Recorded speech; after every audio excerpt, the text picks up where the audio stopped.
Contrary to the rumors that you've heard, I was not born in a manger. I was actually born on Krypton and sent here to save the planet Earth. We cannot continue to rely only on our military in order to achieve the national security objectives that we've set. Everybody somewhere between the ages of 18 and 25 will serve 3 months of basic training. We've got to have a civilian national security force that's just as powerful, just as strong. Yes, we can. Obama's healthcare plan will include coverage of all essential medical services. Yes, we can. Obama is a cruel hoax. He works for Wall Street. He's an agent of finance capital. Where did you come up with the number $700 billion? Here's the Treasury spokeswoman's quote. It's not based on any particular data point. We just really wanted to come up with a really big number. To Democrats and Republicans who've opposed this plan, I say, step up to the plate. A few members were even told that there would be martial law in America if we voted no. Secretary Henry Paulson is no George Washington. I don't think anyone questions, Mr. Kashkari, that you're working hard. Our question is who you're working for. Obama pledged that he would resume the Security and Prosperity Partnership talks between Mexico and Canada that President Bush initiated. The old boss is starting to look a lot like the new boss. Robert Gates is going to remain on the job as Defense Secretary for at least a year. Plenty of sources knew about this meeting, told us and others that it was at Hillary Clinton's house, but clearly it wasn't. We've got to give them a stake in creating the kind of world order that I think all of us would like to see. We see you causing a depression so you can blow out the economy and consolidate it and bankrupt it. We know that you are enemies of free humanity, and we are here standing against your tyranny.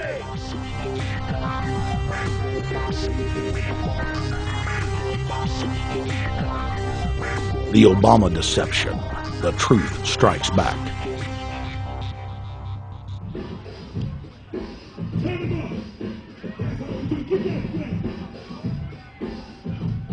Barack is like the manager of Burger King.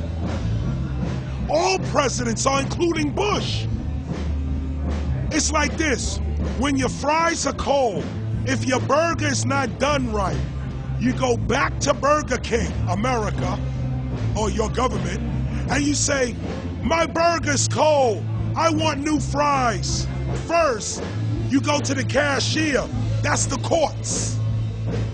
You argue to the courts. The courts, if you can't get no justice with the cashier, you say, let me see the manager. I want to go to the Supreme Court. I want to see the president. The manager comes out. Hi, what can I do for you?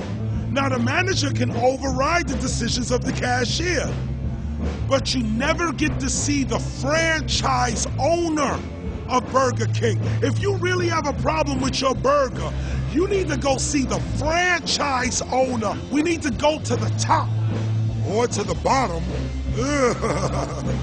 We need to go to where the real architecture of government is. And it's not in a president. It's in a global scheme. Politics in America today is identical to pro wrestling. And what I mean by that is, in front of the cameras and the public, we all hate each other. I'm going to kick my opponent's butt. I'm going to whale him from here to high water and beat the crap out of him. Yet behind the scenes, we all are friends going out to dinner. Went to dinner together. And it's all a work. All intermarried. Show business. It's showbiz. And that's what you have today in politics. The Democrats and Republicans aren't really opposed to each other. Left and right mean nothing. The only thing that counts is, are you working for Wall Street or are you trying to defend the people against the financiers? It's pretty obvious that there's some gigantic financial institutions that have been pulling the strings of politicians in this country for a long time. And there's the fact that we have it set up where they can donate millions of dollars to these guys' funds, these guys' campaigns. I mean, how do we not expect it all to go bad? America in 2009 was desperate for change. The past 8 years had been a disaster. Those weapons of mass destruction got to be somewhere. Maybe under here.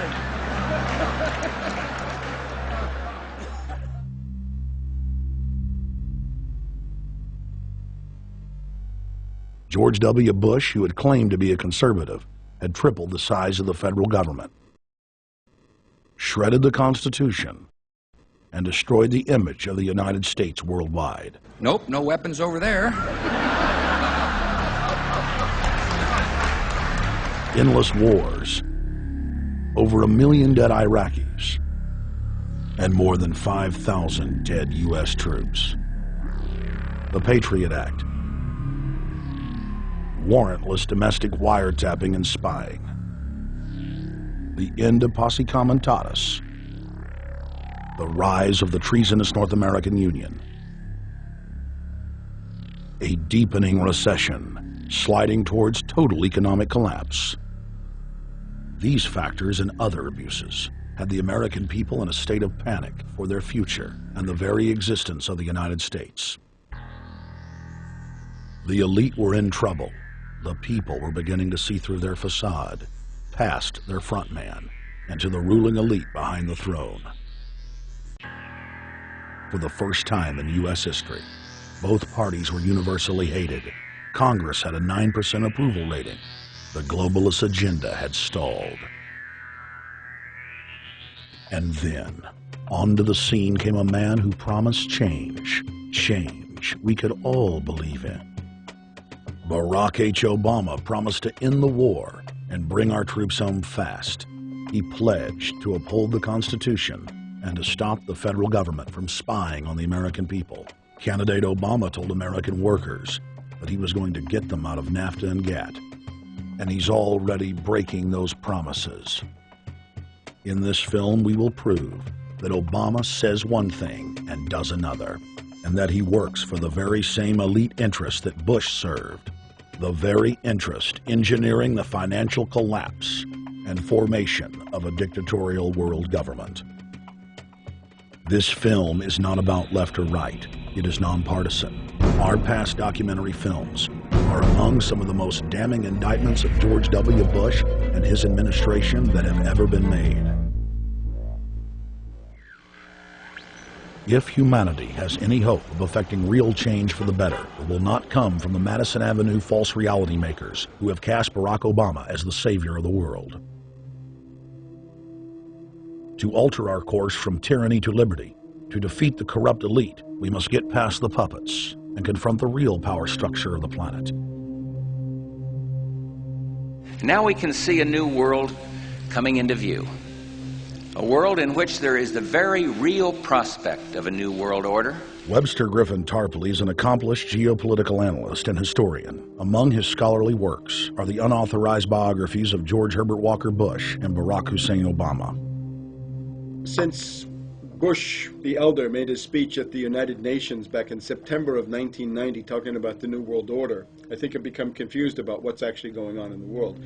The New World Order is a more palatable name for the Anglo-American world empire. It's the planetary domination of London, New York, Washington over the rest of the world. It's hard to get people to join that or think they have a part in it if you call it the Anglo-American world empire. If you call it the New World Order, then people in India or someplace like that or the European Union might think, well, there's something in that for us too.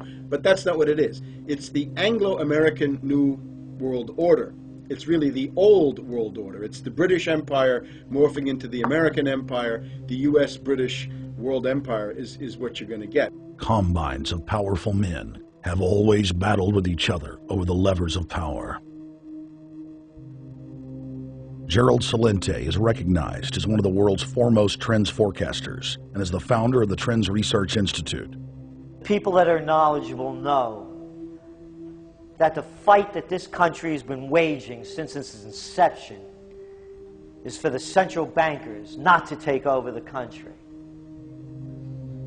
And that's why people like Andrew Jackson were elected. And that's why people revere people like Thomas Jefferson and others. The takeover's happened, and it's a corporate takeover. Agents of the Bank of England attempted to assassinate President Andrew Jackson on multiple occasions because of his resistance against a private central bank being set up in the United States. And it was something that Abraham Lincoln warned. And this is, by the way, why I believe he was assassinated. This is the Lincoln quote. "The money powers prey upon the nation in times of peace and conspire against it in times of adversity. It is more despotic than monarchy, more insolent than autocracy, more selfish than bureaucracy. I see in the near future a crisis approaching that unnerves me and causes me to tremble for the safety of my country. Corporations have been enthroned. An era of corruption will follow, and the money power of the country will endeavor to prolong its reign by working upon the prejudices of the people until the wealth is aggregated in a few hands and the republic is destroyed. Wall Street has killed Main Street." So I know how unpopular it is to be seen as helping banks right now, especially when everyone is suffering in part from their bad decisions. I promise you, I get it. Up until about the Kennedy assassination and the beginning of the war in Vietnam, the United States is a very powerful engine for world progress. It's the assassinations, the Kennedy assassination, and the others in the 1960s, the beginning of the Vietnam War, and the beginning of the absolute domination of the Wall Street group over every other interest. Nobody else counts except the Wall Street money masters. That has now made the United States into no longer a force for progress, but something very different, often a force for destruction in the world. The military-industrial complex has taken over the country along with the Wall Street gang. If you look also at the people that Obama has put on his appointments list, it's all Wall Street. It's government of Wall Street, by Wall Street, and for Wall Street. There's nobody from heavy industry. There's nobody from the auto sector, nobody from Silicon Valley, nobody from big oil, nobody from defense, no labor, no women, no retirees, no small business, nothing. It's pure Wall Street. The only people who have a voice in Obama's councils are Wall Street finance oligarchs. That's all there is. Nobody else counts for anything under Obama. It's the most extreme Wall Street administration we've ever had.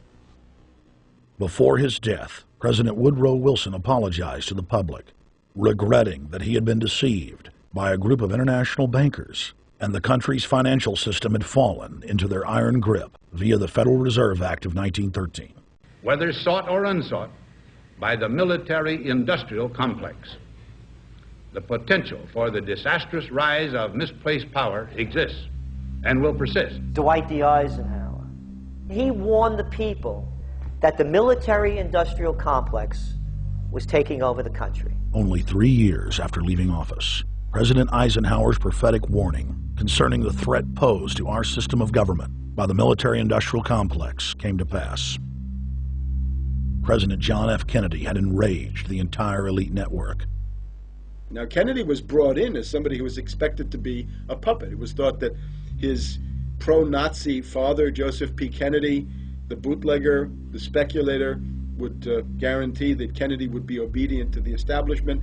They thought that Kennedy was a sex maniac who could be manipulated through all of this, but it turned out that through his personal suffering, Kennedy had discovered a personal sense of himself which went beyond just being a puppet, and he began to think about things like economic recovery, world peace, having a space program, making deals with the Soviets, cutting the Federal Reserve down to size, and a whole series of other things. Executive Order number 11110, signed by President Kennedy, began the process of abolishing the private Federal Reserve. Kennedy was also pushing for real civil rights reform and had begun the process of pulling the troops out of Vietnam. The last time you had an actual president was Kennedy. The oligarchs took swift and decisive action. When John Kennedy attempted to take the government back from the robber barons, he was brutally murdered. The message to future U.S. presidents and leaders across the world was clear: do as you're told or die. John Fitzgerald Kennedy was the last true president of the United States. And until the globalists are removed from power, we will never have another real one. The other thing about the American presidency you've got to remember is that this is a puppet post. It's automatically going to be a puppet post. The idea that Obama is somebody who's going to come in and exercise real authority when he's obviously been chosen and given everything that he's got by these financiers. Presidents are now little more than corporate pitchmen who take all the political heat, while the controllers remain in the shadows, safe from public scrutiny. Hip-hop icon KRS-One is not just known for selling millions of albums. He has led a tireless crusade against youth violence and has been a strong voice for human rights. If they controlled it before, what makes you think they're not controlling it now? The country was on a verge of revolution. They threw a black man up. Now we like this. They give him the money, they give him the bundling, they give him vote fraud, they give him the media whores, they give him goons, they even have elected officials making threats to put people in jail if they criticize Obama in public. All of this is the mark of a puppet. And that means that he is a puppet, actually more of a puppet than anybody else, more of a puppet than Mrs. Clinton would have been, even more of a puppet than McCain. He's the maximum puppet that we've had certainly since Jimmy Carter. They put a black face on the New World Order, and now we all happy. KRS ain't buying it. In the real executive power structure, the president serves the military-industrial complex. It's self-owned by the international bankers. If there's a revolution, the population just throws out the prime minister or president. The elite stays in power because the public is never aware of who the real enemy is.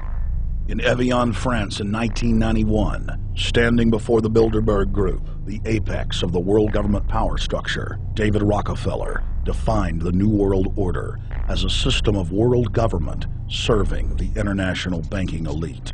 For decades, the banker-owned media would attack anyone who dared to warn the public that a dictatorial world government was being constructed right under their nose, and that national sovereignty was being deliberately destroyed. And now, after years of denial, the media and the elite themselves are proudly announcing that not only is world government real, but is the answer to the financial crisis that they carefully engineered. Suddenly, the Wall Street Journal tells us that the North American Union is here, and that getting rid of the dollar for a common currency with Canada and Mexico is good.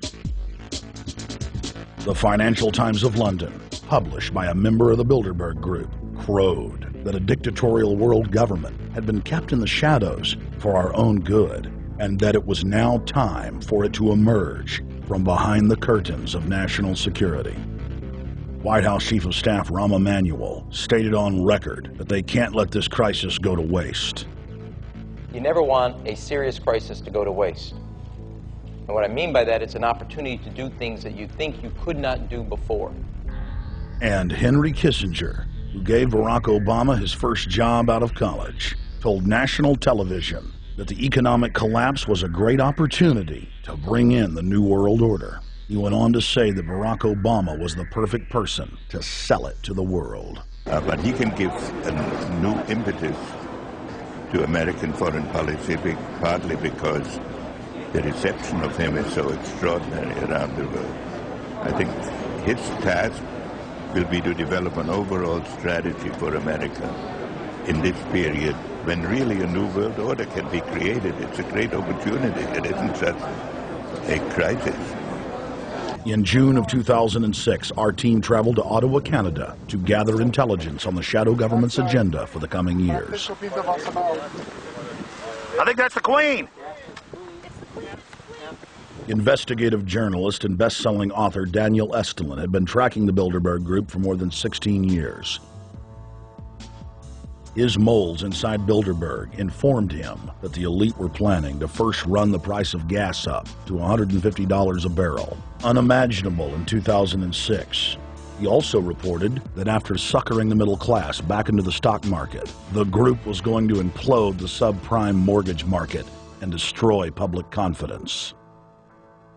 Well, one of the things that we're getting from this afternoon's conference, this morning conference was about the energy crisis, the price of oil. The afternoon conference, which started about 4 o'clock, 4:30, they were talking about one of the American delegates, I wasn't told who exactly it was talking about the the concern that the American citizens have had with the housing prices going down, so they're not investing that money. So what they needed to do is they needed to create the illusion that everything is going well. So what they're going to do over the next year and a half is to bring the market back up to 1998, 1999 levels. They're going to get all the suckers to invest whatever little money they have left over, and that's when they're going to make the economy bottom drop out. They need to destroy the economy because as we're running out of oil, when people don't travel, at least that's what they're saying, when people don't travel, when people don't have money, they don't travel, they don't spend any money, which means you don't waste a lot of oil and natural gas. That's the afternoon. So how does this source, I mean, just ballpark, I mean, so you have this source, is it? Well, actually, there are two people who are members of the Bilderberg Club. It's actual members? They're members of the Bilderberg Club who for years and years and years have been going and participating in all the conversations. They've always been dead on, always. And last year they said the oil prices are going to go up to 150. At the time it was 39, went up to 76, basically doubled. If it doubles again, it's going to be back to where these people They attack Iran and will it, Year after year, Estelin and other reporters like Jim Tucker are able to report on future events with stunning accuracy, all because they know the agenda of the Bilderberg Group. The Bilderberg Group sits at the top of the world power structure. 125 of the richest and most influential individuals on the globe make up its membership. From Istanbul, Turkey to Chantilly, Virginia, we have tracked the elusive Bilderberg Group. Bilderberg always insist on a media blackout. By June of 2008, we had already figured out that Barack Obama was the elite's puppet of choice. The national media claimed that during the weekend the Bilderberg Group was scheduled to meet, that Obama had speaking engagements set for Chicago and the Midwest. We knew better. In a classic bait and switch, the Obama campaign told the press corps to get on Obama's campaign plane and that Obama would join them on the flight to Chicago. Campaign staff then slammed the door shut. The fawning press had been shanghaied as Obama's campaign aircraft lifted off without Obama. Robert, why were we not told about this meeting and that the senator wouldn't be on our flight until the doors were shut and we were about to taxi to take off? Again, we had a desire, Senator Obama had a desire to do some meetings. Others had a desire to meet with him tonight in a private way, and that's what we're doing. We set up these meetings. They're being done tonight. Again, plural. Is there more than one meeting? Is there more than one person with whom? I'm not going to get into all the details of the meetings. I don't know that I've got a ton more different answers for all of your questions. Obama wasn't going to Chicago. He had a meeting to attend, a secret meeting. Initially, it was believed that the secret meeting took place at Clinton's Washington, D.C. home. Obama's spokesman denied that, but won't confirm where the former rivals met. He also declined to comment on their topics of discussion. For a day and a half, the mainstream media engaged in a wild goose chase, trying to find out where Hillary and Obama had gone. 3 cover stories later, the corporate press had to admit they had no idea where the 2 candidates had gone. And to this day, Clinton and Obama aren't talking. Plenty of sources knew about this meeting, told us and others that it was at Hillary Clinton's house, but clearly it wasn't. In 2008, the trail led us to the Westfields Marriott Hotel, right outside Washington, D.C. We just flew into Washington, D.C. We're driving to the Westfields Marriott. Tomorrow, the hotel's closed throughout the week into the weekend for the Bilderberg Group meeting. We're going to check in the night before. They're going to kick us out tomorrow. So we're going directly into the belly of the beast. The hotel will be filled with at least 5 spy agencies: CIA, Defense Intelligence, Mossad, European Union security. We checked into the Westfields Marriott 48 hours before hotel guests were scheduled to be thrown out ahead of the annual meeting. The building was nestled in the heart of the military-industrial complex, with the National Reconnaissance Office and Raytheon just a stone's throw away.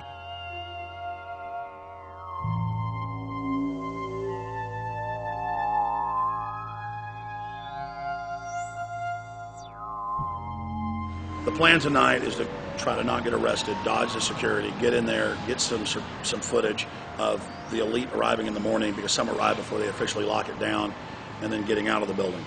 That's our plan. I'm also going to be getting a call by a international syndicated radio show, Coast to Coast AM with George Norrie, and all week he's getting briefings from me every night about things as they develop.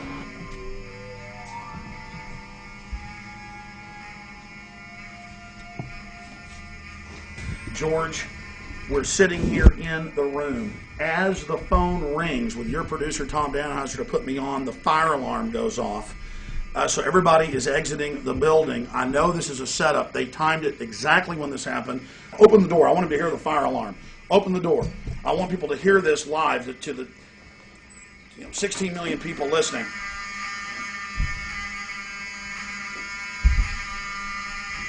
George, do you hear that? Now, they're going to use this as an excuse. The Westfield Marriott, right outside D.C. in Chantilly, they want to use this to flush us out of here. They're very upset. Everybody that covers Bilderberg, I was detained 2 years ago, interrogated, screamed at. They said Bilderberg was upset about me, wanted to stop us. This is guaranteed. Everywhere we go, we're followed. We have another hotel across town as a base of operations. They were there questioning us, getting in our faces.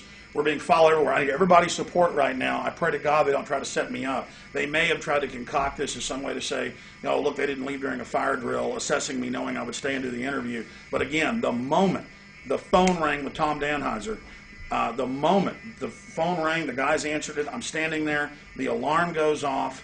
It's going off right now. The guests are exiting the hotel out there. Of course, there's no fire. This is just absolutely insane. I noticed, too, that there was over 100 security people here today, but tonight we got back and it was a total ghost town, and this is what's insane. We have a security guy walk up to us 30 minutes ago, about 25 minutes ago, before this happened, and said, "What are you guys doing?" We said, "We're just walking around checking out the artwork in the hotel," which we actually were admiring it, but we were also going around getting some footage. And they said, "Well, no cameras allowed." We said, "Fine." And then he said, "Yeah, we had somebody do a fire alarm a few weeks ago, and me and Rob, my camera guy, were on, why is he telling us about a fire alarm?" I forgot that part, George. These bastards have done this. I don't know how. They're planning to try to set us up or something, but this is incredible. We are here in the middle of this right now, George.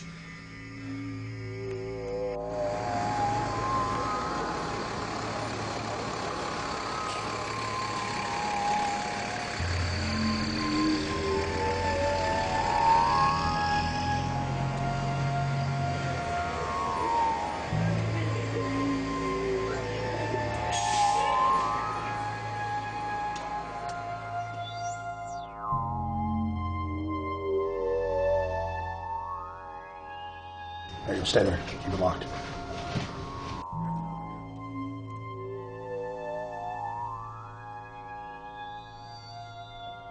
Let's go. Let's get out of here now, Richard. Don't screw around anymore. We got out of here on exactly the right time. Is this the way out? Yeah.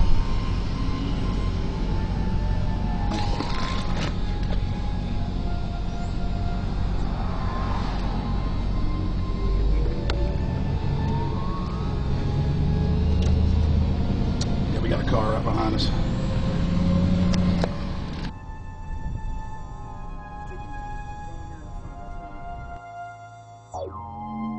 We made about, what, 5 turns and 6 turns, the same car's following us. Now he looks like he's following us into a... He came out of Bilderberg, he came out of the Westfield. Being a little bit subtle, but... Not too. There he is. That's him over there in the blue green car. Yeah.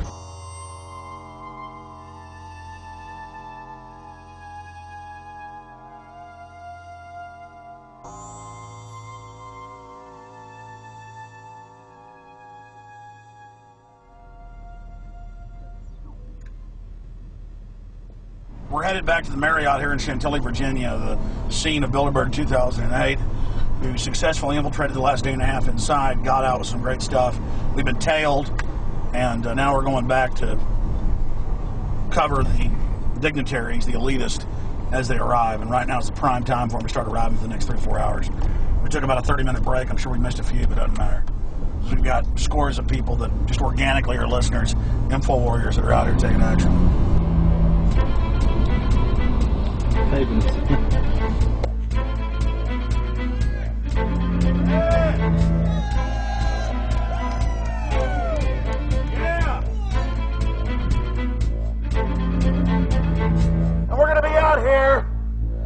next 3 days, while you try to chart the future of our destiny, we're taking our destiny back. You're not our gods or our masters. We witnessed at least 7 convoys of armed Secret Service entering the Westfield's Marriott, and internal sources confirmed that both candidates did attend at least one meeting inside the conference. While the Bilderberg Group was 100% successful in 2008 at keeping their name out of the mainstream media, they did not fare as well when it came to the exploding independent press. During the entire 2-day event, anti-New World Order protesters and alternative media encircled the hotel. You are being exposed everywhere! From David Rockefeller, from John Edwards, from Bill Clinton. Your game of secrecy is over! You're gonna pay! Get him! It's up close! You piece of trash! This is Bernanke, man! Bernanke, you're going down!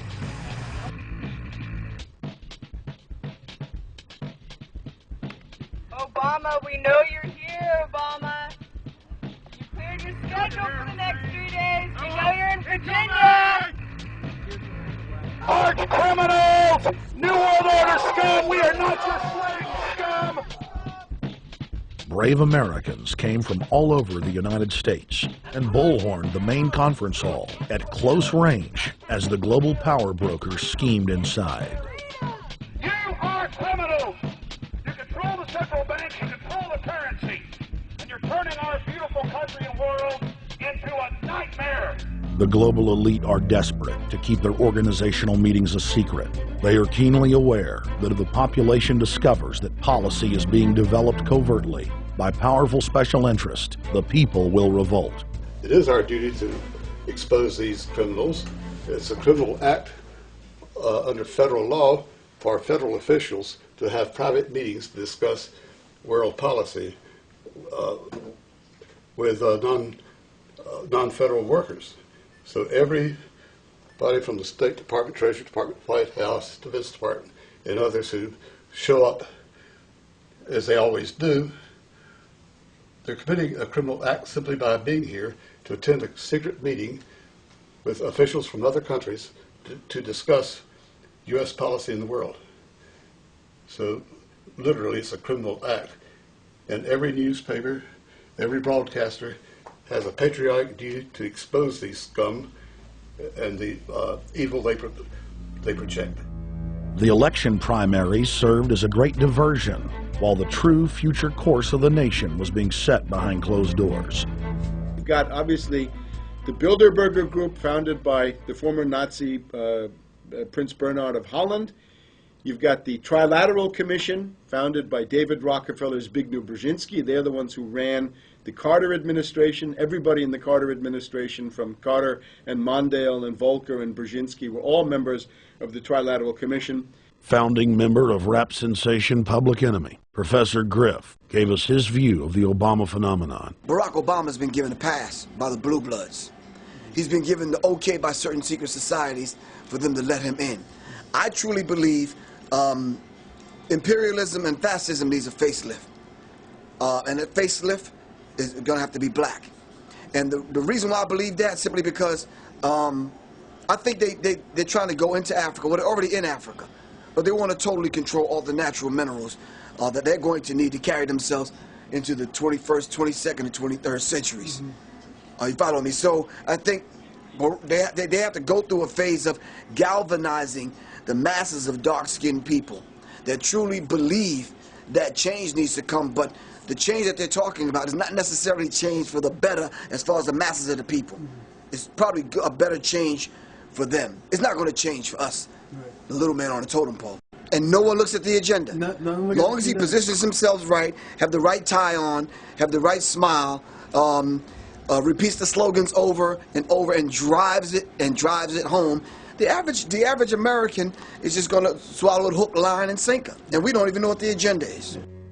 Writing in his 1964 book, With No Apologies, Senator Barry Goldwater said, The Trilateral Commission is intended to be the vehicle for multinational consolidation of the commercial and banking interest by seizing control of the political government of the United States. The Trilateral Commission represents a skillful, coordinated effort to seize control and consolidate the four centers of power: political, monetary, intellectual, and ecclesiastical. What the Trilateral Commission intends is to create a worldwide economic power superior to the political governments of the nation-states involved. As managers and creators of the system, they will rule the future. Bilderberg issues executive decisions and prime directives to its subdirectorates for implementation. The Trilateral Commission takes the Bilderberg Group agenda and executes it through regional roundtable groups throughout Europe, Asia, and the Americas. The Council on Foreign Relations serves as the managing roundtable group in the United States sector. The Council on Foreign Relations has dominated every administration since the days of FDR. The way in which they make policy and rule is that they are a polycentric oligarchical system.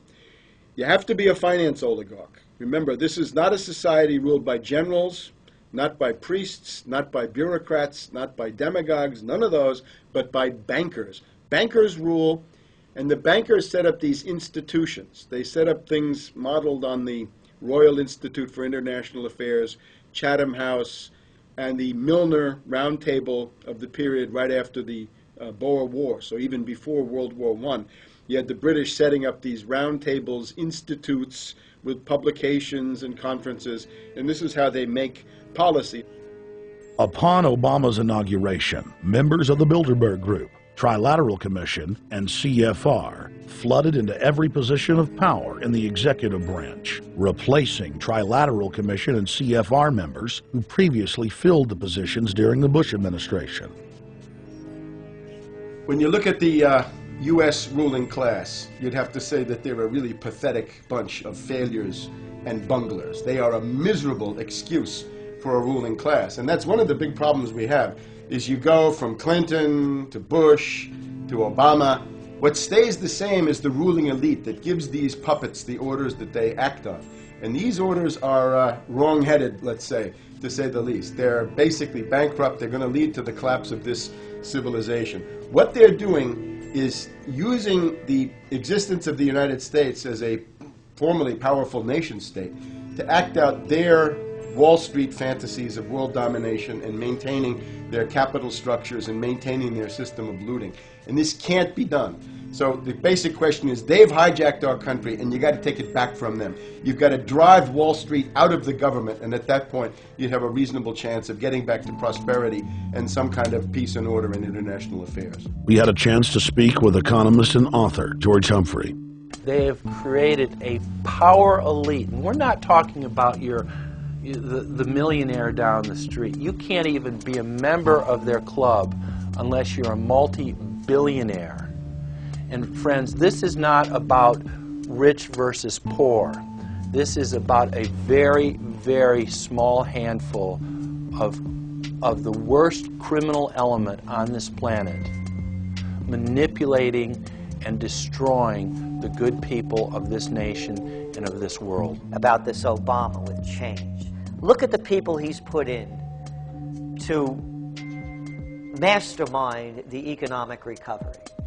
Larry Summers. I love it. Every time they talk about Larry Summers, he's always brilliant. He's another brilliant one. He's the one that helped dismantle the Glass-Steagall Act, the banking act that was put in place in the 1930s, so the banks couldn't become the banksters that they become. In the 1990s, you had the beginning of the derivatives bubble, thanks to people like Alan Greenspan, Rubin, Summers, a lot of the people who are now back in the Obama administration. And the derivatives, I think, are the centerpiece of this entire problem today. These are the same people, Geithner from the Treasury Department. Could you imagine that? Now we have the U.S. Treasury Secretary, who also is a Robert Rubin protege of the Larry Summers Group, that dismantled Glass-Steagall and broke apart the regulations that would have prohibited the banks and brokerages from becoming these criminals. He was the former president of the New York Federal Reserve. And now he's our Treasury Secretary? And as we all know, the Federal Reserve is as federal as Federal Express. It's a private bank. And now we've put this guy in charge of it? I mean, Wall Street has hijacked Washington in broad daylight.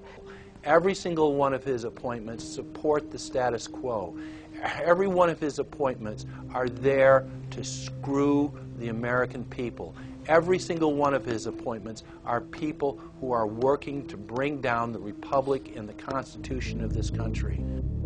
Secretary of the Treasury, Timothy Geithner, Bilderberg Group and Trilateral Commission member. Secretary of State, Hillary Clinton, is a Bilderberg and CFR member. She is also married to Trilateral Commission member William Jefferson Clinton. Ambassador to the United Nations, Susan Rice, Trilateral Commission. National Security Advisor General James L. Jones, Bilderberg, Trilateral Commission, and CFR. Deputy National Security Advisor Thomas Donilon, Trilateral Commission, CFR. Special State Department Envoy Henry Kissinger, Bilderberg Group, Trilateral Commission, and CFR. Chairman, Economic Recovery Committee, Paul Volcker, Bilderberg Group, Trilateral Commission, Council on Foreign Relations. The Director of National Intelligence, Admiral Dennis C. Blair, Bilderberg Group, Trilateral Commission, CFR. Secretary of Defense Robert Gates, Bilderberg Group, Trilateral Commission, CFR. Deputy Secretary of State, James Steinberg, Bilderberg Group, Trilateral Commission, CFR. State Department Special Envoy Richard Haas, Bilderberg Group, Trilateral Commission, and President of the CFR. Obama Presidential Advisor Alan Greenspan, Bilderberg Group, Trilateral Commission, CFR. State Department Special Envoy Richard C. Holbrooke, Bilderberg, Trilateral, CFR. And the list goes on and on.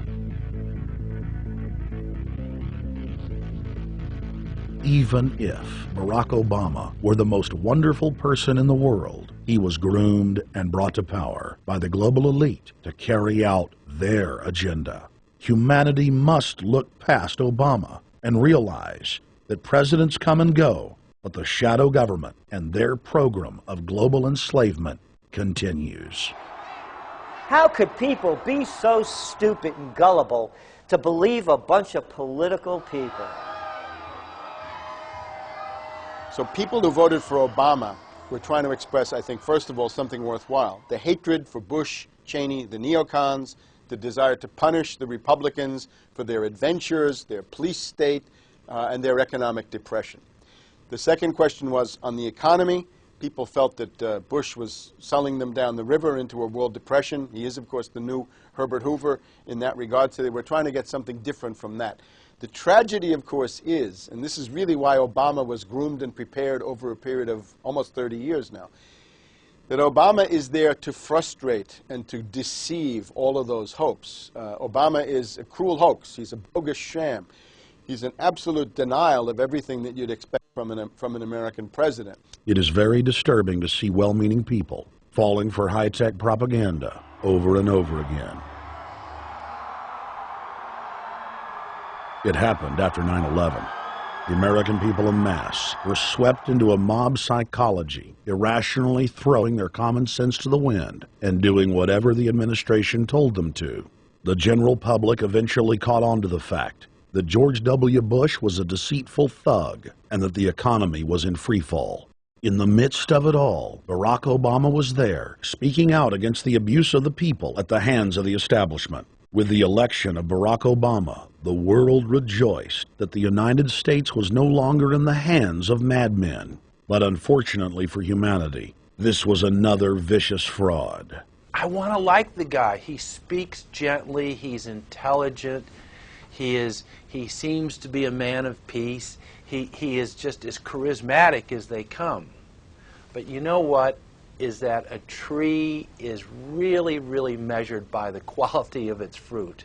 And when you kind of put away all the flowery words, when you put away all the rhetoric, when you put away all the rock and roll music, What he does is what's important for the people of this country, starting with the truth. Obama is notoriously a liar. He promised that he would get out of Iraq, I think within 16 months at some point. We had Samantha Power telling the Scotsman that he wouldn't be bound by those promises, and sure enough, he's now not going to be bound by those promises. Obama pledged in hundreds of speeches and interviews that within 6 months of being elected, he was going to bring our troops home from Iraq. But after he was inaugurated, the story changed. Now he said that they would look at bringing some of the troops home in 16 months. 2 weeks later, his story had changed again. Now the administration would look at bringing the troops home in 23 months. Well, Obama's already fudging. He's fudged since day one in this election, where he first said we're getting out. Well, now it's a timetable, and now it's da-da-da, because they're getting to him. They're understanding that, and he ain't going to be able to get him out because people more powerful than him got us in. When he first ran, remember, he was going to take the troops out. I get in there, troops come home. Day one. There is no military solution in Iraq, and there never was. I will begin to remove our troops from Iraq immediately. And then that went to 16 months. And now he's going to add, they're saying, another 30,000 or more troops to Afghanistan. Next, he sent 30,000 more Marines to Afghanistan, doubling the total number of forces in the crosshairs. Barack then announced that he was going to move missile systems into Eastern Europe to encircle Russia. But after all, what should we expect after he kept Bush's Secretary of Defense Robert Gates? The outcome of this policy is if you're constantly meddling near the Russian borders with these fascist creeps, IMF, NATO agents like Yushchenko of Ukraine or Saakashvili or Georgia, or these Kaczynski twins in Poland, or various collections of people in Latvia, Lithuania, Estonia, you're tied to these gangsters, and if they decide to start a war, that rapidly escalates into thermonuclear World War III. This is worse than the neocons. Bush and Cheney never got as far as Brzezinski, Soros, and the other people running Obama. Barack Obama swore that he would vote to repeal the Patriot Act, but then he voted for its reauthorization. Obama decried the Bush administration's illegal warrantless wiretapping of the American people. Then he voted to legalize it. Obama pledged that he would filibuster any attempt to give retroactive immunity to the telephone companies, the telecom companies, except he then turned around and voted for that bill. Most people don't know, for example, that he voted to reinstate the Patriot Act and more government wiretapping. Candidate Obama told desperate factory workers in speech after speech that he was going to renegotiate NAFTA and GATT to make it more fair for American workers. It is absolutely true that NAFTA was a mistake. But then his campaign was caught sending out memos to top corporate leaders, telling them not to worry and that it was just campaign rhetoric. We had Obama saying, you know, I'm against free trade. I don't like NAFTA and all those free trade sellouts. We had Austin Goolsbee going to the Canadian diplomats and saying, don't mind him. He's just popping off. That's just election-era rhetoric. Doesn't mean anything. Presidential candidate Barack Obama was publicly criticizing the North American Free Trade Agreement in a bid for votes, but privately telling Canadian officials not to worry about it. He said that he was going to bring us peace in the Middle East. He said that he was going to bring us transparency and a balanced economy. He said that he was going to not have lobbyists. He said he was going to clean up government. He said he was going to work for the environment. And point by point by point, within the first month of his inauguration, he has lied and deceived and cheated the American people. The people of the United States and the world were filled with hope that Obama was the real deal when in his first week in office he signed an executive order supposedly closing Guantanamo Bay and other secret prisons. Then the press actually had a chance to read the executive order and were shocked to find that the executive order only said that Obama was thinking about closing Guantanamo in a year. But worst of all, the executive order continued the practice of rendition, which the LA Times called secret abductions. They don't know. They think that he's signed off immediately on closing Guantanamo, but he's allowing prisoners now to be taken to foreign countries and not knowing where they're sending them and to be tortured in foreign countries. They don't know that they kept that provision in there. Obama is now continuing the practice of secret arrest, secret prisons, and most importantly, indefinite detention without trial. When a British High Court said that it was preparing to release secret British and U.S. torture orders that prove that the Bush administration was ordering personnel to systematically abuse detainees, Barack Obama threatened to cut off all U.S. intelligence ties to England. To add insult to injury, he stated that the program was important to national security, not only endorsing Bush's crimes, but continuing them. Obama voted for a reinstatement of the Patriot Act. And by his early deeds already, again, as we saw with the issues of retention, he's willing to send people that have been charged with nothing to be tortured to so-called get the truth out of them. If the makers of this film attempted to cover all of Obama's lies, this documentary would never be released because there are new ones every day. So in the interest of time, we're going to cover one more big one. Barack and his handlers made the cornerstone of his campaign, keeping lobbyists and donors out of his administration.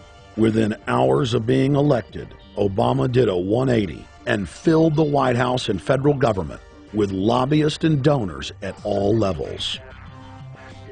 Obama picked William Lynn, the top lobbyist for Raytheon, to fill the number 2 position at the Department of Defense. Timothy Geithner, former president of the private Federal Reserve Bank of New York, was picked by Obama to be Secretary of the Treasury. Geithner promptly crammed the Treasury Department full of lobbyists, like his Chief of Staff, Mark Patterson, formerly the top lobbyist at Goldman Sachs. Obama appointed top lobbyist to the Saudi royal family, George Mitchell, as the lead Middle Eastern envoy. Obama appointed the king of Wall Street lobbyists, Leon Panetta, to head up the CIA.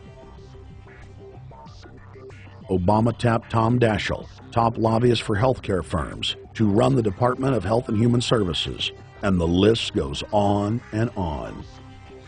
Then, 3 weeks into his administration, Obama launched a new lie, more outrageous than the previous.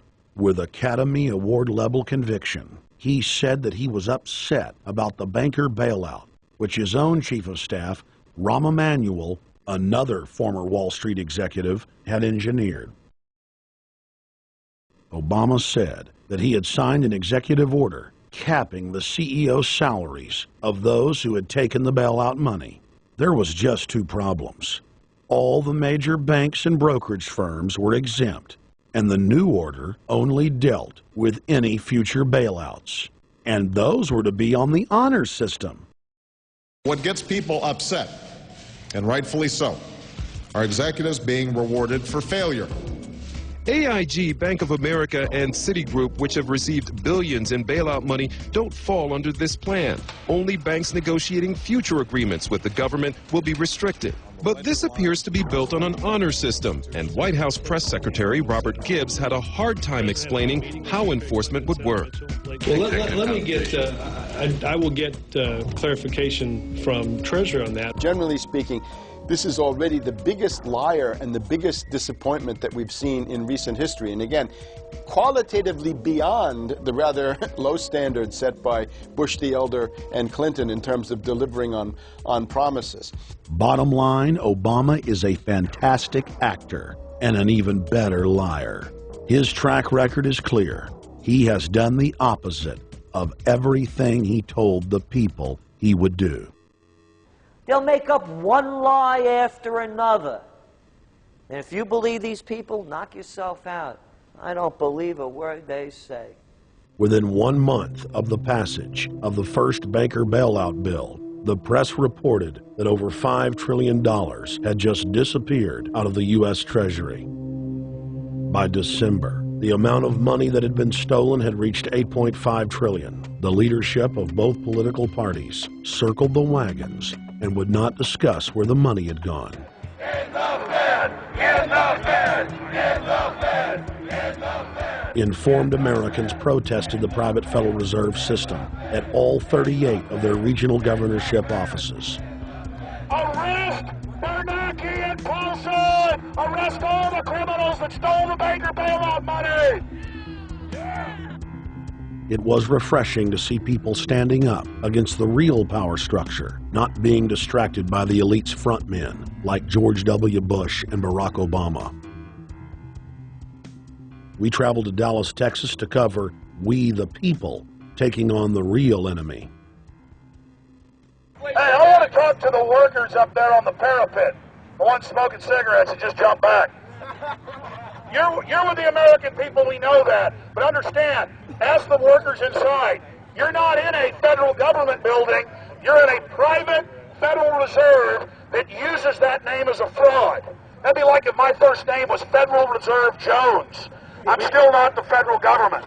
I'm not a federal agency. But if I said my name was Federal Reserve, I could go out and pay off politicians and get them to allow me to get into power so I could issue the currency and credit, and then I could buy up the world. That's what these criminals have done. A lot of people think that the Federal Reserve is already part of the government. They're not. It's controlled by cliques of unelected, unaccountable bankers meeting in secret. Most of these people have never even been through the formality of a Senate hearing or a Senate confirmation. They claim that they're part of the U.S. government. They masquerade as if they were part of the U.S. government. But in reality, this is a purely private operation. Jackals, hyenas, raptors, all of them loyal, not to the American people, but to the Wall Street banks, which is where most of them come from. Everyone is pointing to Barack right now, President Obama, as saying, you got to get the economy together. You got to get the economy together. When in fact, the president has very little to do with the economy. It's the Federal Reserve Chairman that at least sets the policy. That's a privately owned company, the Federal Reserve Bank. They set the agenda. These guys are masquerading as a federal institution. They are a private banking consortium, and this is their front, their holding company. The Federal Reserve is not federal. It's a front for a private banking cartel. That's on record in congressional testimony, and they're the ones orchestrating the economic collapse we're seeing right now, so that's why we're here. While at the In the Fed rally outside the Federal Reserve Bank in Dallas, Texas, we spoke with Ron Paul's brother, Wayne Paul. 1913, the Federal Reserve Act was passed, floor of the House, where 3 members of Congress were on the floor. At that time, they only needed a majority of votes to pass it. So in 1913, the Federal Reserve Act was passed. 20 years later, 1933, under Roosevelt, the United States was declared bankrupt. And in 1933, the Federal Reserve private bank says, okay, USA, what are you going to pledge as collateral on the debt you owe me? What happened by 1936? Does anybody know? We instituted Social Security system, and you and I and our children and our children's children were pledged as collateral on the debt of our government to the Federal Reserve. And that's where we're at today. It took 20 years to make this country bankrupt, and since then, our government has operated under emergency powers of our government. It is not the president that makes the decision in this country. It's the Secretary of Treasury who turns around and is put in there by the Federal Reserve to manage the bankruptcy. We've been in bankruptcy ever since.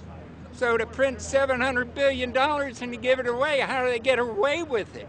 The manager of the bankruptcy is told by the Federal Reserve this is the way to go. That's where we're at today.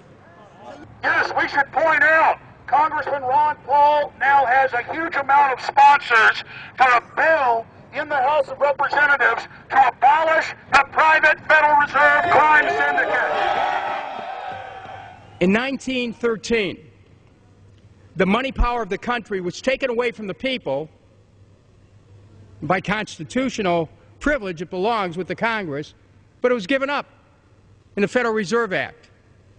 The Federal Reserve is no more federal than Federal Express, but yet it has the power to determine the direction of use of money in our economy. If we could take that power back and put the Federal Reserve under Treasury, we start to be in a position of being able to control monetary policy on behalf of the United States people. The Federal Reserve is totally private, and Alan Greenspan 2 weeks ago on PBS on Lair NewsHour said on record that they are above the law, the Congress, the President, everyone. No court can do anything. We run America. What is the proper relationship, what should be the proper relationship between a chairman of the Fed and a president of the United States? Well, first of all, the Federal Reserve is an independent agency, and that means basically that there is no other agency of government which can overrule actions that we take. So long as that is in place and there is no evidence that the administration or the Congress or anybody else is requesting that we do things other than what we think is the appropriate thing, then what the relationships are don't frankly matter. Notice what Greenspan is saying. Greenspan is saying the Federal Reserve is beyond the law. And in reality, they are in practice beyond the law. Nobody, as far as I know, has ever audited the Federal Reserve. One of the first things we ought to do when we nationalize the Fed is go in there and find out the audit. Who stole money? Who engaged in corruption? There's a whole series of people going back to Volcker, to Greenspan, to Bernanke, and so forth. Think of the arrogance of private group of banks that have bankrupted the nation by design so they can repo the country. A private group of banks that loaned us our own money back are telling us they're above the law. You are not above the law, criminals. No one is above the law. No one is above the law, and the private Federal Reserve sure as hell isn't either. Since the founding of the Federal Reserve back under Woodrow Wilson, the Federal Reserve has struck out 3 times. They didn't stop the crash of 1929. They didn't stop the banking panic of 1932, 1933. And now they are the cause of the derivatives crisis because they're the ones who inflicted derivatives on the world with Alan Greenspan. Instead of our economy being about goods and services and real products and manufacturing, it's all about these guys, the private Federal Reserve that masquerades as a government entity who controls the issuance of currency and credit. They're the ones that have cut off the liquidity in the market. They told us have a debt-based economy. Then they cut it off once they get us under their thumb and implode the economy so they can consolidate it. And that's what they're doing right now. I mean, it's in their own documents, it's in their own statements. They claim, give us unlimited power, give us trillions of dollars with the Baker bailout bill that's already $5 trillion, not $850 billion as they say. And we'll get the economy going, but they're hoarding the money and buying up other banks that aren't part of the Federal Reserve, buying up insurance companies, buying up roads, infrastructures, media empires, defense contractors. What the banks do is they implode an economy by cutting off credit, and then once things really fall to a low, and they know the low because then they buy everything up and start then putting more money back into the economy, and then they build it back up. So they build us up and then shear us, build us up and shear us. And they're getting ready. All over the world, they're always shearing some country, imploding it. Comes out in their own IMF and World Bank documents. That's just the foreign arm of the same cartel. And these are the people who claim to be the saviors of the economy, the people who have created every important crisis in the past 100 years, the Federal Reserve. So it's illegal, it's unconstitutional, and it's a failure. And I think the failure is what everybody can see right now. Yeah, what they do is they make you think Clinton's evil in running things. Then, oh, Bush will save us. And then, oh, Bush was evil. Now we'll be saved by Barack Obama, but he's just a puppet. But as we get deeper into this phase, when they implode the economy, they have all the money and all the control. But they also like to pose as the savior. So Obama is meant to be the savior during the Depression, and he'll save us with a 1 million person, he said, is bigger than our military, domestic spy force, a 3 million person environmental spy force. So giving people these jobs to be government bureaucrats and spies to go out and manage the other 290-something million Americans. And so this is classical fascism. The communists also do it. Any vertically integrated command and control authoritarian system does this. So they're openly following what the same group of banks did in Germany, Russia. It's in the Communist Manifesto to have a private central bank, because the private central bankers actually wrote the ideas that they had Marx and Engels put out. People go, well, why would the banks want communism? It doesn't exist. They rape us, they consolidate us, they put us into work brigades, they make us slaves, and they say it's a people's paradise. Look at it, boy, you're really doing good. And then they transfer all the wealth of the nation offshore. The globalists are outside all the nations. That gives them safety, and they play countries off against each other. And so that's what we're facing and dealing with. And so they're bringing in classical, hardcore tyranny in the U.S., but we have the internet. We've grown our numbers. The alternative media has exploded. That's why they're trying to move in to shut down and regulate and tax the web, but it's too late for them. They're playing in the 19th century, 20th century rules. It's 21st century, the century of resistance to tyranny. And so it's going to be one hell of a fight with the people and free humanity on one side and the New World Order on the other. And every one of you out there counts, needs to be involved in this fight like nothing you've been involved with before, because this is life and death. Everything depends on exposing these people. Everything depends on showing the people that this is the New World Order, this is the criminals. We're dealing with the king rats here, the people that are carrying out tyranny worldwide. And either they fall or we fall. Either worldwide darkness and a new age of tyranny and oppression and with a scientific overlay, or a new age of liberty and freedom and a new renaissance. The choice is the people's out there. Okay, we can tell you what's going on. You can check it out for yourself and find out it's true. But don't wait. Investigate now. Get involved now. Go out there and reach out now. We don't have time. If you're looking for the solution, look in the mirror. Look right into the mirror, because you out there, men, women, old, young, black, white, doesn't matter. It's going to be up to you if they win or if liberty succeeds and the people have a chance of having any future. These are cold-blooded eugenicists. These are cold-blooded people who think they're God, think that they're our masters, that think that we're animals. These are the guys that funded Lenin and Stalin and Hitler and Mao. These are the guys, it's all on record, that bankroll this stuff. They are hardcore vicious, and they must be resisted. You're watching the Obama deception. We're going to go right back to the film in just a minute. But I wanted to take some time out in the middle of the film to encourage all of you that are watching it online right now to go to Infowars.com and purchase a high-quality DVD of the film. Or you can go to prisonplanet.tv and download a high-quality DivX version to burn to disc or DVD to give to your friends, your family, your neighbor, and your community. I also want to challenge all the viewers out there to take time out to write notes as you watch this film and to check all the claims that we've made for yourself, because I'm confident in the information presented here. And I want you to not trust me, but to know for yourself, to know in fact that Obama is a betrayer and a liar, a Judas goat, a Trojan horse to bring in the one world government. So again, I want to thank you for watching the Obama deception. You can go to Infowars.com and get a high-quality DVD, or watch it in super high quality and burn disc to give your friends, your family, your neighbors, and warn the public at prisonplanet.tv. Now let's cut right back to the Obama deception. Up until about the Kennedy assassination and the beginning of the war in Vietnam, the United States is a very powerful engine for world progress. It's the assassinations, the Kennedy assassination, and the others in the 1960s, the beginning of the Vietnam War, and the beginning of the absolute domination of the Wall Street group over every other interest. Nobody else counts except the Wall Street money masters. That has now made the United States into no longer a force for progress, but something very different, often a force for destruction in the world. That doesn't need to remain that way. The interest of the American people is to fight to take your government back from Wall Street and make the United States a force for progress in the world, which we easily could do if we could just break the power of the people behind Obama. The main banks of Europe, which were started by Adam Weishaupt and Rothschild, the Banque Nationale de Paris, the Bank of England, the Bank of Italy, have all financed the messianic and war leaders of the last 200 years. Napoleon, Lenin, Stalin. They backed Adolf Hitler. They backed Franklin Delano Roosevelt. And they are backing right now Barack Obama. The banking cartel had established a beachhead in 1913 through the Federal Reserve Act.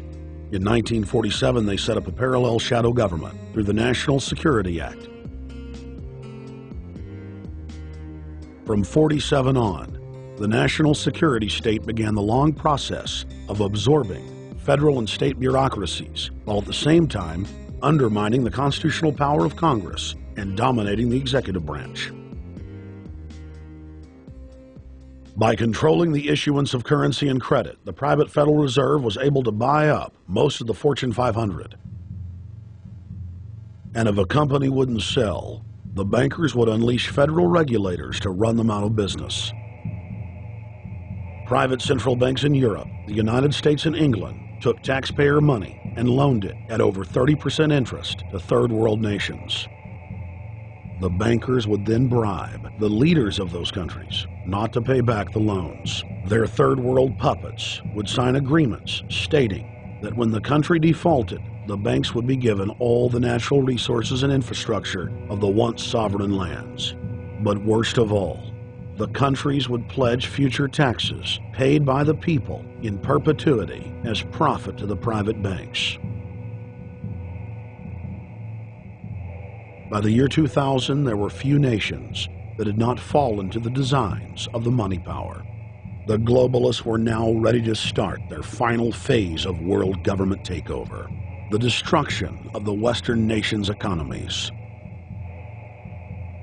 To carry out their final takeover, they first removed banking regulations like the Glass-Steagall Act in the late 1990s. This allowed their front companies to issue unlimited credit to the world and to set up colossal Ponzi schemes, the likes of which the world had never seen. The scams were advertised by the controlled corporate media as completely legitimate. Because of the fantastic returns, private investors, corporations, state and local governments invested heavily. They had taken the bait, hook, line, and sinker. To destroy confidence, in late 2007, the bankers themselves began to badmouth the scams they had created. Next, the central bankers cut off the tsunami of fiat money that they had been using to pump up the bubble. When Congress and the public refused to write the finance oligarchs a blank check, the bankers began to engage in financial terrorism. They said that the world would go into another Great Depression unless their demands were met, further destroying confidence. The stock market instantly had its biggest one-day loss in history, but even that wasn't enough to force Congress to capitulate to the offshore banks. Senator Inhofe of Oklahoma and Congressman Brad Sherman of California, amongst others, told the world that the entire Congress had been threatened with martial law by the White House and the Treasury Department if they didn't pass the so-called banker bailout bill. The only way they can pass this bill is by creating and sustaining a panic atmosphere. That atmosphere is not justified. Many of us were told in private conversations that if we voted against this bill on Monday, that the sky would fall, the market would drop 2,000 or 3,000 points the first day, another couple thousand the second day, and a few members were even told that there would be martial law in America if we voted no. That's what I call fear-mongering. Unjustified. The final version of the bill was kept secret from the Congress until minutes before the vote on October 3, 2008. The Federal Reserve had promised total transparency, that every dime would be accounted for. To Democrats and Republicans who've opposed this plan, I say, step up to the plate. Let's do what's right for the country at this time, because the time to act is now. To prevent the possibility of a crisis turning into a catastrophe.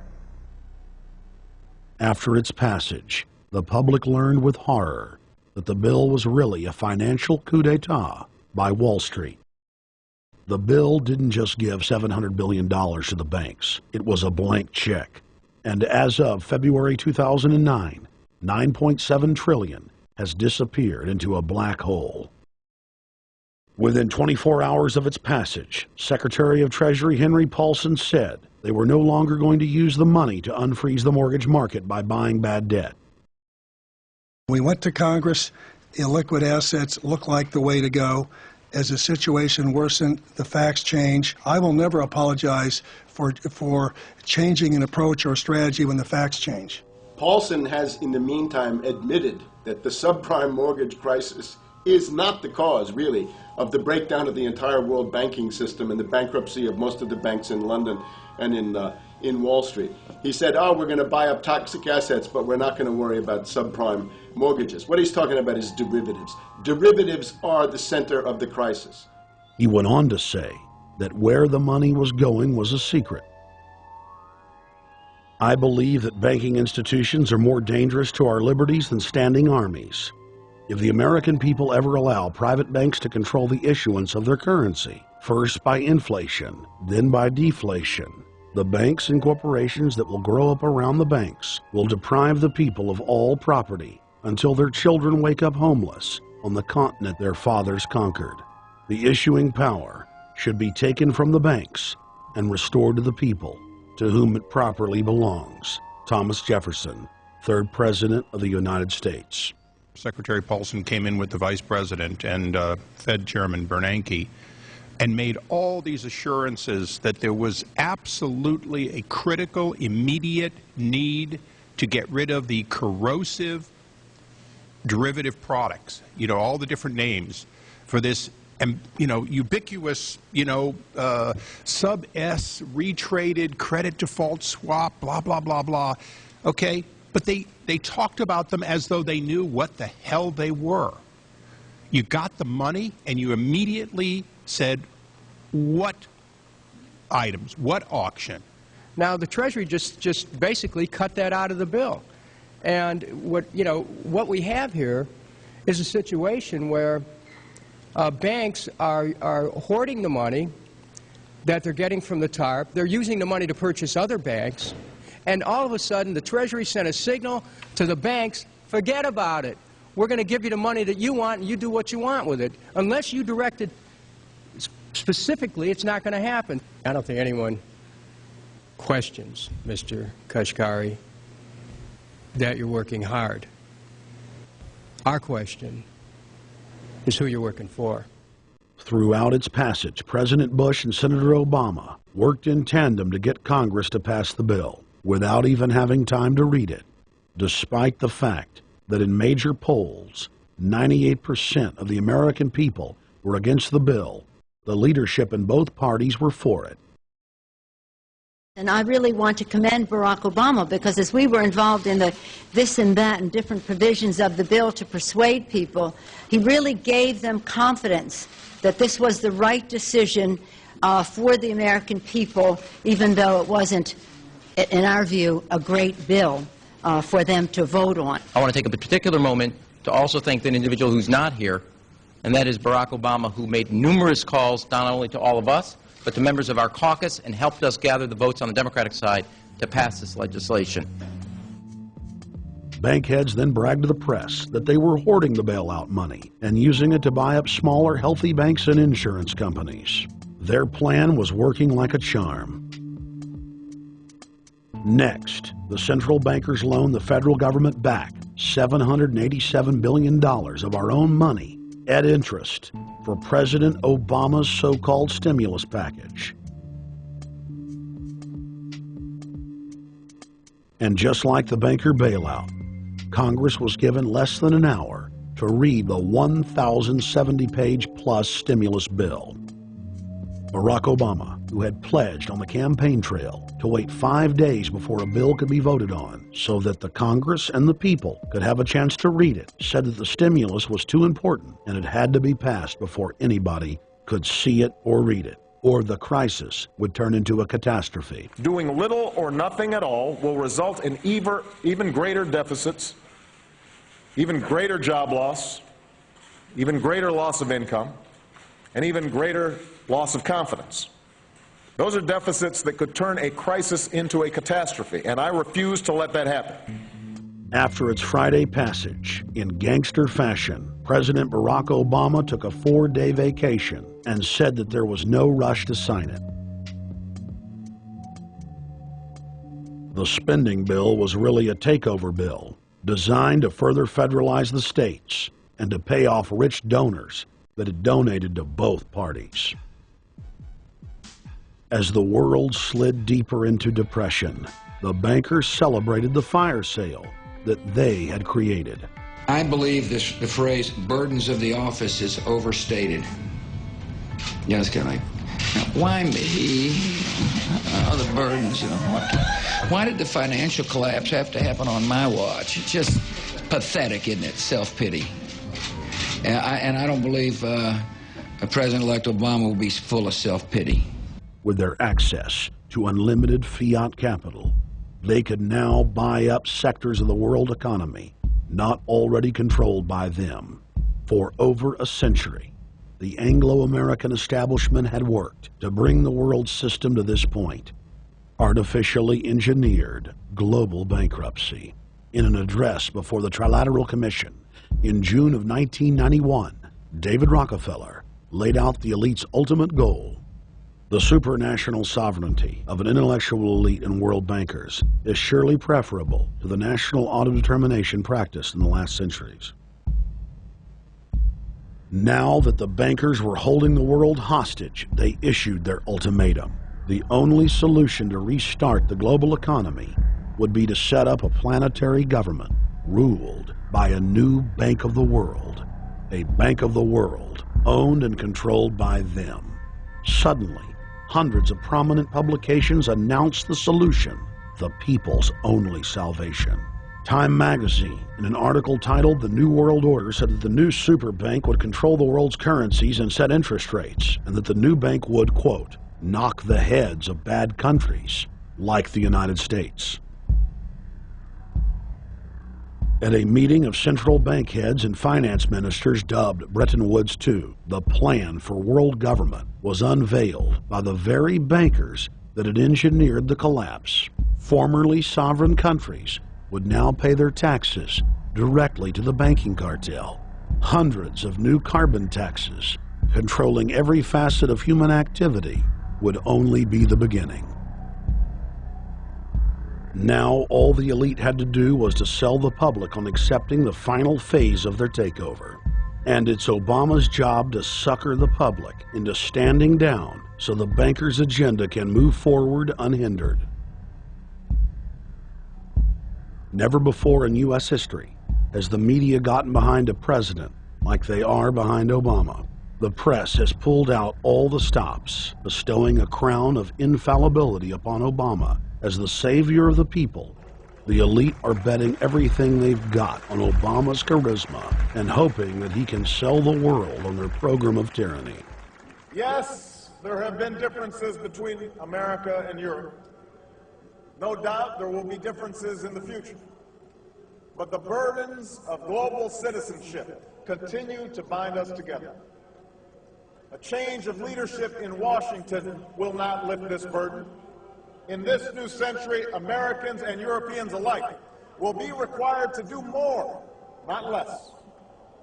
Partnership and cooperation among nations is not a choice. It is the only way.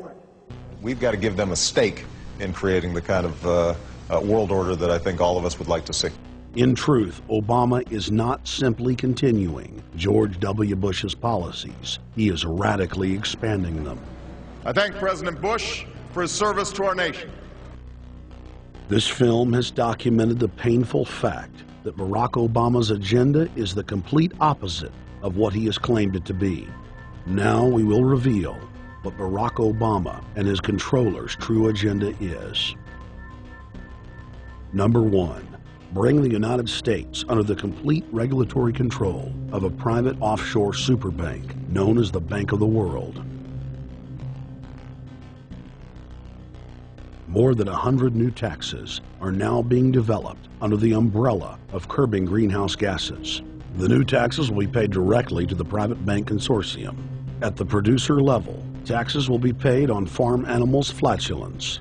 At the consumer level, there will be carbon taxes on all forms of meat, beef, poultry, pork, and fish. All cars will be fitted with satellite tracking boxes that will tax driving by the mile. And an added tax will be placed on all fossil fuels, including motor oil and natural gas. All plastic products will have a carbon tax added. Outdoor space heaters and fireplaces are to be taxed. All electricity produced by coal-powered plants will be taxed. Under the cap-and-trade system, citizens will be forced to pay taxes on thousands of products to private cap-and-trade services owned by Al Gore and other elitists. There will be taxes on light bulbs, water, trash pickup, air travel, train travel, bus, ship, medicine, steel production, mining, clothing, laundry, asphalt are just a few of the new taxes to be levied. But to truly transform our economy, to protect our security and save our planet from the ravages of climate change, we need to ultimately make clean, renewable energy the profitable kind of energy. So I ask this Congress to send me legislation that places a market-based cap on carbon pollution and drives the production of more renewable energy in America. That's what we need. The notion of anthropogenic global warming is a fraud. In other words, the idea that the planet is getting warmer and that human activity is somehow responsible is a pseudo-scientific fraud. It's a big lie. It's a monstrosity. Remember the Nazis, they had race science, race hygiene. They said Aryan blood is different from any other kind of blood. This was, of course, idiocy, a fantastic piece of nonsense. Today, we've got something similar.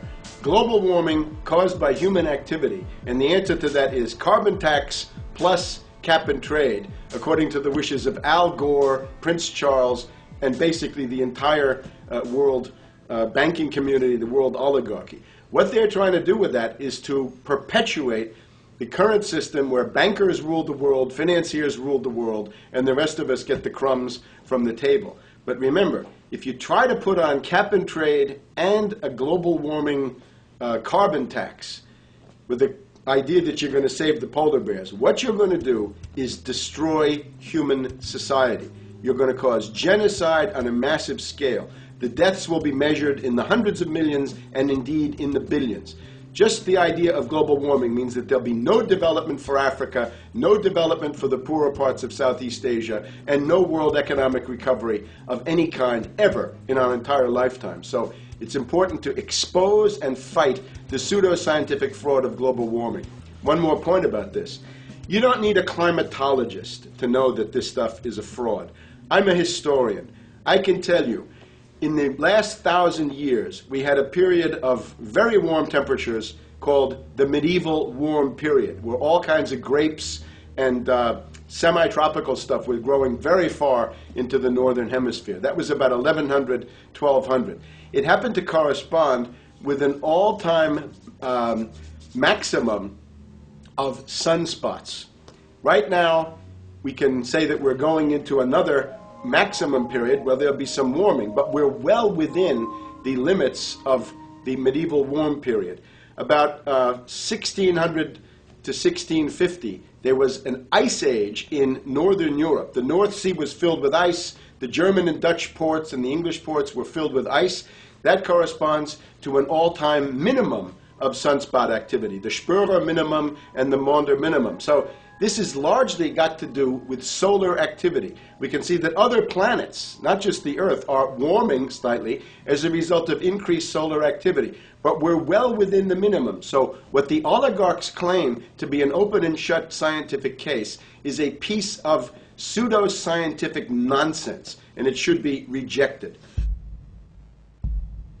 Number 2, the social engineers are fully aware that the Obama craze will wear off quickly. So they are racing to put in place the most oppressive police state control grid in human history. 20,000 battle-hardened regular Army troops are now being deployed to patrol the streets of the United States. FEMA is now building giant camps in every region of the country, and the Congress has introduced bills like the National Emergency Centers Act, H.R. 645, which merges local governments and the police under federal control. And as we all know that have watched these things, they're ready for the riots. With these detention centers that are being opened up around the country, with state police training for riot control in the event of economic calamity and food riots, they know what's going on and they're prepared for it. So people better also prepare for it themselves. Anyone that's not prepared for what's going to happen, they deserve what they get, because there's enough information out there pointing to the problems, and they should take all precautionary actions. Next, Obama ordered the Defense Department to issue DoD Directive 1404.10, establishing a 1 million-person civilian army under his control. Simultaneously, Obama launched USAService.org. The new website deceptively masquerades as a federal agency, but in reality is a recruiting tool building a separate, completely private army outside of government that takes orders directly from Obama's controllers. Barack Obama has refused to rescind Presidential Decision Directive 51, signed by George W. Bush. The directive plainly states the president is a dictator and that Congress is ceremonial. We cannot continue to rely only on our military in order to achieve the national security objectives that we've set. We've got to have a civilian national security force that's just as powerful, just as strong, just as well funded. President Obama and his Chief of Staff, Rahm Emanuel, have repeatedly stated on the record that all Americans below the age of 64 will be forcibly conscripted into federal service. Citizenship is not an entitlement program. It comes with responsibilities. Everybody somewhere between the ages of 18 and 25 will serve 3 months of basic training and understanding in a kind of civil defense. Now, it doesn't always have to be service in uniform. One of the things that if you talk to our generals, they are desperate for is a civilian counterpart to our military forces. So is this compulsory then? Well, you have to, in a sense, it's required of everybody, 18 to 25, 3 months. And at some point, at that point, you do it. Obviously, I'm not going to say perfect legislation. We'll work that process through. You could do it during a college summer, or you could do it after high school. If you have a demagogue with a fanatical mass movement of personality cultists who is imposing the program of a group of extreme bankers and finance oligarchs, that's fascism. Obama's transition site, change.gov, proclaimed that middle school and high school students will be forced to serve the federal government. Fascism is gutter up, streets up, hooligans, thugs, fervently idealistic students, swarming adolescents, just the kind of thing you see around Obama. The way you get a population to enslave itself when the police and the army are no longer enough to do that. So I think that's if you're a left liberal, it's time to open your eyes to that. All young Americans between the ages of 18 and 24 will be conscripted into a paramilitary domestic security force. If Obama has his way, adults and seniors will also be forced into other forms of service for the betterment of the homeland. Number 3, disarming the American people.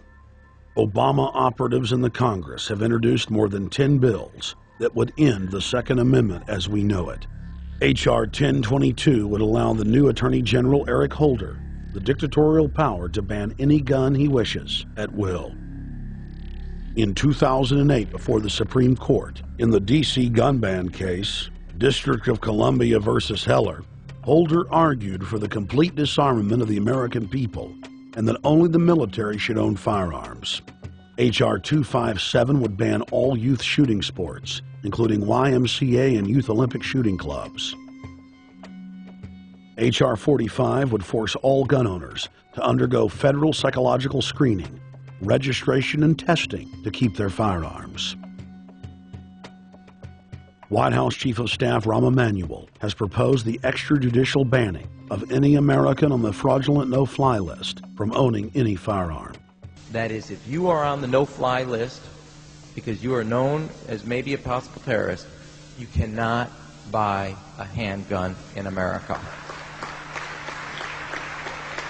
Over 25,000 Americans are added each month to the no-fly list, which numbers over 1 million people who have not been charged or convicted of any crime. It's a case of mistaken identity for a 5-year-old boy from Normandy Park. He had trouble boarding a plane because someone with his same name is wanted by the federal government. King 5's Mimi Jung is live at SeaTac Airport to explain. Mimi. Lori, it's hard to believe that a 5-year-old could be considered a threat, but that's exactly what happened here at SeaTac last week when Matthew Gardner showed up for a flight to LAX. Then they fly on charter. As 5-year-olds go, Matthew Gardner is about as harmless as you can get. But when he and his mom checked in for their flight at SeaTac last week, Matthew was considered the criminal. If you're on that no-fly list, your access to the right to bear arms is canceled because you're not part of the American family. You don't deserve that right. There is no right for you if you're on that terrorist list. And even though this Matthew Gardner is only in kindergarten, TSA workers still conducted a full-blown search. They searched all of our belongings. They took everything apart piece by piece. Nadia Counter says it wasn't easy being treated as a possible threat to national security. I picked up my child to give him a hug and tell him, you know, it's okay, we're doing fine. And they reported to me that I was not allowed to touch him. He was a security risk, and they had to re-search me to make sure that I had not obtained any materials from him. Number 4, massive restrictions on the First Amendment guarantee of free speech. The President, Congress, and the FCC have announced plans to not only curtail speech on talk radio and newspapers, but to also regulate speech on the Internet through the Orwellian-named Fairness Doctrine. The Obama machine is also pressuring Congress to pass draconian hate speech laws that will eviscerate the First Amendment. Number 5, they plan to further federalize health care so that the government can dictate what kind of care citizens receive. Modeled after the British system, this includes rationing care and restricting what procedures the handicapped and elderly are eligible for. Number 6, Obama is already pushing to expand the Department of Defense budget and to station more U.S. troops overseas to encircle Russia, China, Iran, as well as setting up bases in Africa under the pretext of humanitarian aid, and dominate and occupy Africa through AFRICOM. So we're taking your phone call, seeing what you think of Barack H. Obama. Is he a Judas goat? Is he a front man? Is he a betrayer? Let's go to Anthony in Georgia. Anthony, what's your take on Barack Obama? They put the face of Barack Obama as part of their public relations because it's like the old folk tales about vampires. A vampire cannot force his way into somebody's house. It's against some kind of metaphysical law. So the vampire has to persuade the resident of the household to open the door and invite him in. So they're going to look at the peephole at Barack Obama, which looks like them and appears to be on their side. They're going to say, okay, here's my ally. Let me open the door and let me let this person in. And then Barack Obama is just, of course, a front man for the American empire, where he's going to have the entire U.S. Navy, the entire U.S. Army, and the entire U.S. Marines under AFRICOM command. And, of course, he's going to turn it into a new Iraq, and he's going to turn it into a new Afghanistan. Everything, every operation that you see going on in Iraq and Afghanistan is going to propagate to the poor countries of Africa. And well, sir, I agree with you. Sir, I agree with you. They're looking to the people. They see a handsome, smiling African face. You know, he's all, hey, I'm from Kenya. And then it's a total bait and switch. But it's the same thing here in the United States where they would get sellout Native American chiefs to sell out their people. This is the oldest trick in the book. And he can also pacify the most downtrodden minority groups in the United States. And he's saying, hey, get ready for sacrifice. Get ready to lose your standard of living. They're like, yay, I love Obama. They could never get away with this with a John McCain. Obama basically does a couple of things. One is, again, this idea, kick the Chinese out of Africa. Kick them out of Sudan where they get oil. Kick them out of Zimbabwe where they get raw materials. Start a civil war in Congo, another big source of raw materials. Al-Qaeda, an arm of the U.S. intelligence community, is now active in Algeria, Tunisia, Morocco. You've got a destabilization going on in Kenya around Odinga. That's Obama's cousin. This is a guy who has two children. They're Obama's niece and, well, nephew in a broad sense. And one of them is named Raul, and the other one is named Winnie, after Winnie Mandela, who did the necklacing and political assassinations in South Africa. So this Odinga is essentially a CIA destabilizing operation in Kenya, and he's got a Odinga Islamic Alliance to crush the Christians in in Kenya, but this also reaches into Ethiopia, it reaches into Uganda, Congo, Tanzania, and a whole bunch of other countries in that region. So all of Africa is a battlefield in flames between the U.S. and the Chinese, with Obama leading the charge to kick the Chinese out for geopolitical reasons. Number 7, radically expand federal control over family farms and ranches through the Animal ID and Premises ID system. Number 8, accelerate the merger of the United States with Canada and Mexico under the Security and Prosperity Partnership. He is also accelerating the transfer of remaining federal authority to unelected quasi-governmental bodies like the World Trade Organization. Number 9, Obama must convincingly play the part of the president and convince the people of the United States that the buck actually stops with him. This is critical to the globalist master plan, because in 4 to 8 years, Obama must take the blame, as Bush did, for the New World Order's horrific agenda. At that point, the elite will put a new puppet in the ceremonial seat of power and build him up as the savior, only to tear them down again. And so the process is repeated over and over. For their program to work, it is essential that the people not learn that the presidency is now nothing more than theater, because if they did, the people would stop looking at the pawns and start looking for the king. Through this system of deceit, the elite's criminal agenda can continue forever because the people waste all of their political energy debating the media spectacle instead of investigating the globalist agenda. Number 10, it's Obama's job to sell the public on globalist policies that aren't in the people's best interest. But the overlords have many salesmen. His most important function is to protect the criminal oligarchs from prosecution while they loot the economy worldwide, start new wars, and engage in torture. They're called Generation O, and they were the key to Barack Obama's White House win. During the campaign, Barack Obama used the internet like no other candidate before him, harnessing the energy of millions of his supporters. But the question now is, what to do with this young, eager, energetic army? This gives Barack Obama and his administration contact information for so many people, so next time he needs to push his legislation, he can contact all these people. Kennedy-esque. I feel as though this was like when John F. Kennedy was elected. Shouting, smiles, and tears. It was the scope of Obama's victory that was most impressive. I saw a photograph of Obama playing basketball, and I said, you know what? I see him as a leader, and that's the world that's in his hands. Own a piece of history, commemorating the day the world changed forever. His confident smile and kind eyes are an inspiration to us all. In summation, Barack Obama is a Madison Avenue created fad. All of the crazed Obama worship, being pushed by the corporate media, is scientifically designed to capture the public in a net of peer pressure mass euphoria. If the New World Order can just distract the public for a few more years, the elite can finish constructing their police state control grid. Now, a lot of times, we don't want to know the issue. Right. We don't want to know the issue. We feel, what do you call this thing where you get this false sense of gratification, but because a black man is in office, everything's going to be all right.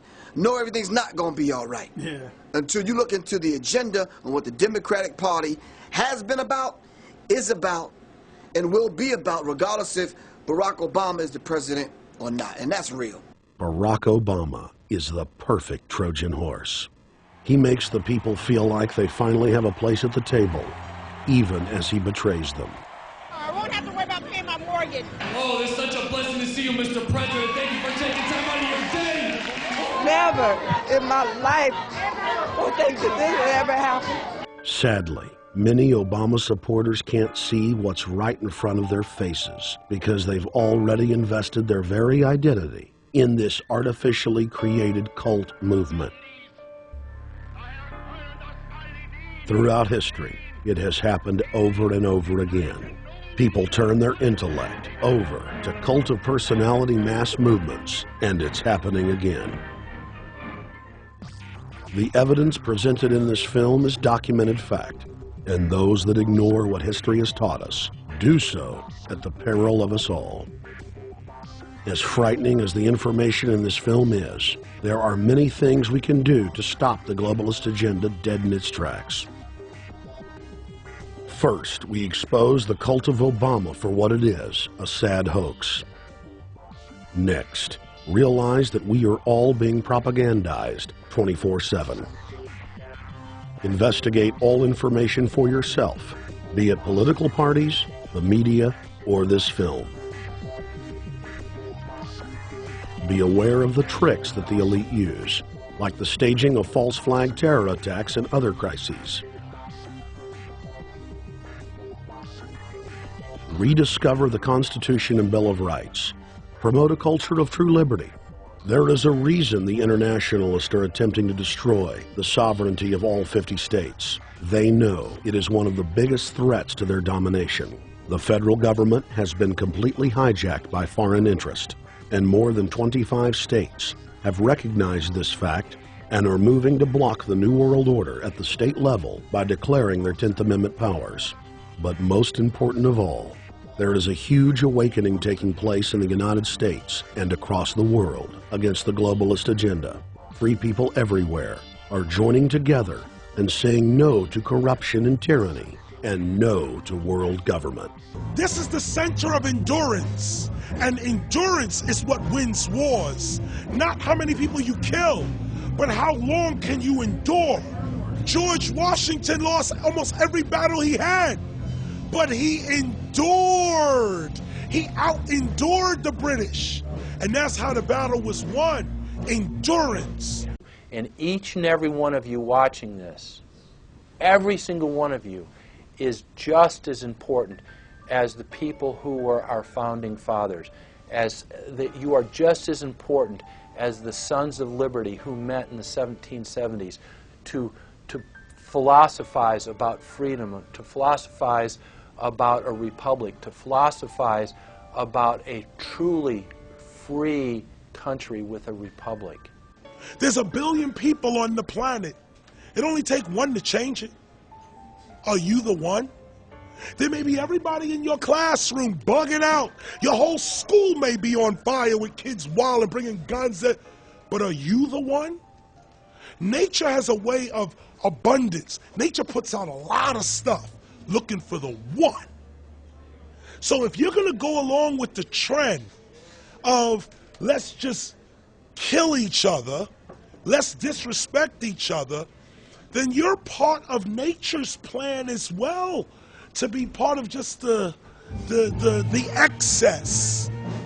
But if you think more of yourself than just being the excess, you'll do more for yourself. Are you the one? Everybody's not going to make it. But you have an opportunity to save yourself. Well, we don't have to look back thousands or even hundreds of years to see how dangerous this present-day situation is. We can look back to Bolshevik Russia. We can see the takeover by the Bolsheviks talking about the people's revolution, talking about the positive change. And Lenin came in and then Stalin. The fact is that over 40 million Russians between 1925 and 1940, good Russians, people who were Christians, people who had their own businesses, people who were educated, they were exterminated because they had their own business, because they were educated, because they believed in God's law. We can look over at Germany. Germany was in a very, very terrible economic situation, and this very charismatic leader called Adolf Hitler comes in. He makes the roads good, and he promises a better life for the people. And within 10 years, you see a completely nationalized, centralized, dictatorial situation where millions and millions of people were exterminated. And then we can go to Maoist China. Mao came in, he promised change, he promised a better life, And within 5 years, 60 million Chinese were exterminated. They don't teach that